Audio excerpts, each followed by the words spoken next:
Today you'll notice I have 3 lines taped on the floor. These are going to help me to learn proper stance, to walk in a straight line, to keep my feet where they should be in proportion to my body. It's something I would recommend you do. Probably put about about 20 inches apart, put 2 strips, and then another 20 inches apart, put that 3rd strip. And I'll show you why as we learn what we're going to learn today is called the front stance. So from here, my left foot on the far left line, a chariot. Remember when I step to my right into chumbi, I go shoulders width. That's about shoulders width for me, right on the lines. So as I do my chumbi, my right position, my feet, the lines have already helped me establish shoulder width. Okay, from here we're going to put our hands on our hips, and we're going to concentrate on just doing the front stance. When I say drop back into a front stance as an instructor, I expect the whole class to drop back with their right leg simultaneously, automatically, without me saying right leg. Whenever I say drop back into a front stance with whatever technique, you drop back automatically with the right leg, slide it back along that green line, keep your heel turned out. You want that foot parallel with the tape. You don't want your foot turned this way. Okay, you don't want it too far out. You don't want a lazy stance where you're standing there relaxed. If it doesn't hurt, if it doesn't take a great deal of discipline to maintain a perfect stance for you, okay, then you're not doing it right. You want your pelvic bone pushed out, shoulders back, and your head up high and tall, and you want to learn to walk proud. Now notice as I advance, my head does not go up and down. Some people, when they train, they go up and down. We want to maintain the same level, the same eye level to the whole time we're advancing and retreating in the front stance. Now when I advance, all I'm doing is pushing off my right rear toe, my back foot in my case, pushing off, shifting all the weight to my left leg, which already has 70% of the weight. The weight distribution is 70% on the front leg, 30 on the back leg. Back leg is locked out, pushing forward. Front knee is bent, so if you look at it, it just covers the big toe. Your feet are shoulders wide this way, 1.5 shoulders long.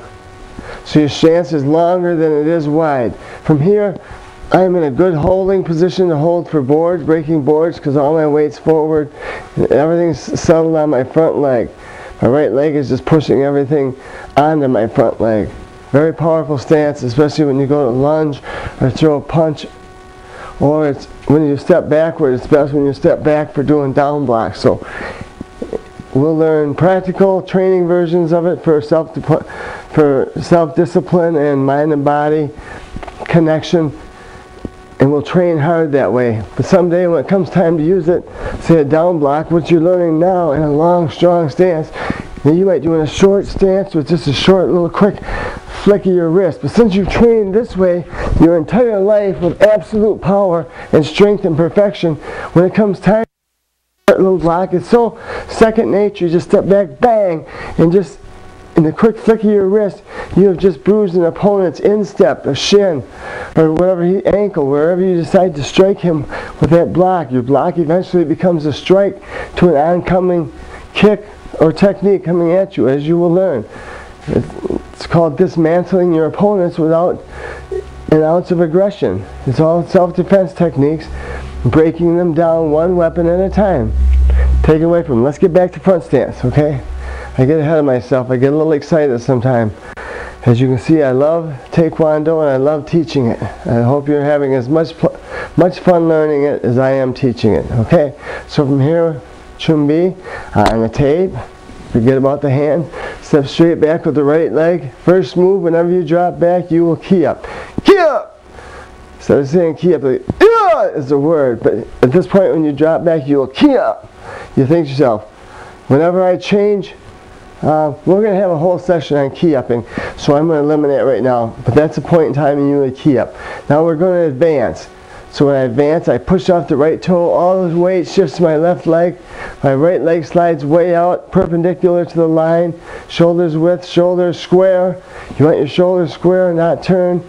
Slide forward, all the weight drops onto the right leg and pushes off the left leg. So from all the weight being on the left leg to here, all the weight falls on the right leg. Alright? All the weight always falls on the forward leg. Same as retreating. You push off the front leg, all the weight shifts to the front leg, but it stays there. The right leg just settles in, just enough to maintain that balance and posture that you started with. So advancing is this way.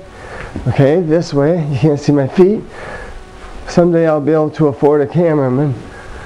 But you want to learn to walk these front stances. Advance. Retreat. It is not always advance in war. Sometimes you have to retreat. Sometimes you have to turn and advance. Or retreat. Or retreat. Sometimes you have to advance and then turn. And then advance. And then do a full 180-degree turn. My leg reaches straight across. That's a straight line. From here to there, I don't lose an inch. My leg doesn't come forward. It goes straight across to that green line. I go up in the balls of my feet, pivot, shift the weight, bang, all my weight's facing this way. Now I'm in a front stance facing the opposite direction. That is called Duilo Dra. So I advance, weight sinks on the forward leg. Duilo Dra. I reach across. I'm going beyond the tape because my feet are not lined up. I'm going shoulders width, up on the balls of the feet, shift the weight. Yeah! Always on a turn, you key up. So advancing, changing direction. I say retreat, key up. Yeah! Okay? Retreating, turning, Duilo Dra. Yeah! Retreat. See, just so you use the lines, even if you're in between them, you can always use them for perspective. The perspective of being, your feet are like walking on railroad tracks in a front stance. You are chugging along like a locomotive.